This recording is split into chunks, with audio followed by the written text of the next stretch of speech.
بڑے لوگ رات جاگتے ہیں، محنت کرتے ہیں اور عام آدمی اسی وقت نیند کے مزے لے رہا ہوتا ہے۔ کبھی حالات کو اپنے مطابق ڈھال لیں اور کبھی کبھی حالات کے مطابق ڈھل جائیں اور چلتے جائیں۔ امن و سکون آسمان سے نہیں اترتا، یہ پیدا کرنا پڑتا ہے۔ ماحول کو خود خوشگوار بنانا پڑتا ہے۔ محبت اور عزت مانگنے سے نہیں ملتی، بلکہ یہ تو دوسروں کو دینے سے ملتی ہے۔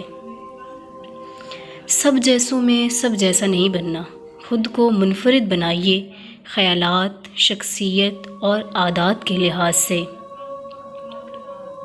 جو بندہ اللہ کے کرم کو اپنا حق سمجھنے لگتا ہے وہ ڈپریشن کا شکار ہو جاتا ہے۔ دوستوں کی طرح کتابوں کا بھی انتخاب پوری احتیاط اور توجہ سے کرنا چاہیے، کیونکہ ایک اچھی کتاب آپ کی تقدیر بدل سکتی ہے۔ وعدہ کریں کہ نہ کبھی محنت کرنا چھوڑیں گے اور نہ ہی خواب دیکھنا ترک کریں گے، کیونکہ خواب دیکھنے والا محنتی انسان ترقی ضرور کرتا ہے۔ ہمارے نوجوانوں کو کریئر پلاننگ اور بامقصد زندگی کی اہمیت نہیں بتائی جاتی، اس لیے وہ ڈگریوں کے انبار لگا دیتے ہیں لیکن عملی زندگی میں ناکام رہ جاتے ہیں۔ آسانیوں کی تلاش ضرور کیجیے، لیکن ان آسانیوں میں دوسروں کو بھی شریک کیجیے۔ اسی طرح اللہ تعالیٰ آپ کو ہمیشہ آسانیوں میں ہی رکھے گا۔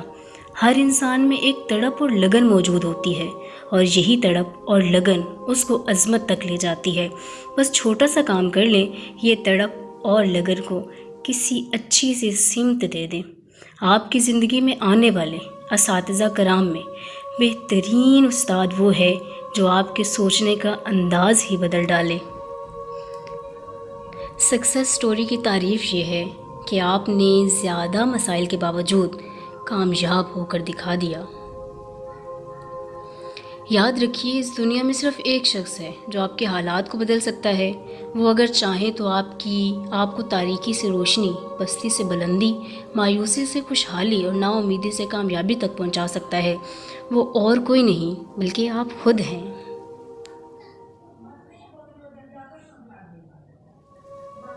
بے خوف ہونے کے لیے با کردار ہونا ضروری ہے۔ ہیرو منفی حالات میں خیالات کو مثبت رکھنے کی طاقت رکھتا ہے۔ اگر کچھ بننا چاہتے ہیں تو یاد رکھیے، فیلڈ کا سکوپ نہیں ہوتا، ٹیلنٹ کا سکوپ ہونا چاہیے۔ زندگی صدیوں، سالوں، مہینوں یا دنوں میں نہیں بدلتی۔ زندگی اسی لمحے میں بدل جاتی ہے جس میں آپ زندگی بدلنے کا فیصلہ کر لیتے ہیں۔ یاد رکھیے، چیزیں اتنی بری نہیں ہوتی جتنا ہم انہیں برا سمجھتے ہیں۔ کانٹے اور پھول ایک ہی پودے پر لگتے ہیں۔ باعزت انداز میں ناکام ہو جانا بے عزت ہو کر کامیاب ہونے سے بہتر ہے۔ جینے کا جواز تلاش کر لیجئے، مشکلات برداشت کرنا آسان ہو جائیں گی۔ انسان سیکھنے پر آئے تو دوسروں کی غلطیوں سے سیکھ لیتا ہے، اور نہ سیکھنے پر آئے تو خود 1000 غلطیاں کرنے کے بعد بھی نہیں سیکھتا۔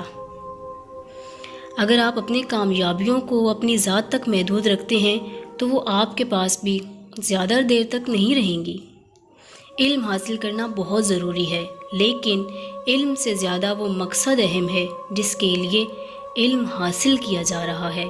ساری دنیا کے رہنماؤں کی رہنمائی بھی کچھ نہیں کر سکتی اگر آپ خود کچھ کرنا نہیں چاہتے۔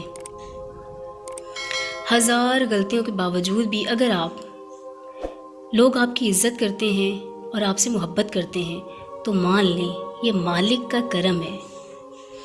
جس صبر میں گلہ شامل ہوتا ہے وہ صبر نہیں رہتا، وہ برداشت بن جاتی ہے۔ دنیا آپ کی خاموشی قبول نہیں کرتی، آپ کے آنسو، آپ کا درد نہیں سمجھتی، آپ کے اندر بسنے والی کوئی چیز نہیں سمجھتی۔ یہ تو بس وہ پروردگار ہی ہے جو آپ کی آنکھوں کی نمی کو بھی جان لیتا ہے۔ 1000 غلطیوں کے باوجود بھی اگر لوگ آپ کی عزت کرتے ہیں نا اور آپ سے محبت کرتے ہیں تو مان لیں یہ مالک کا کرم ہے۔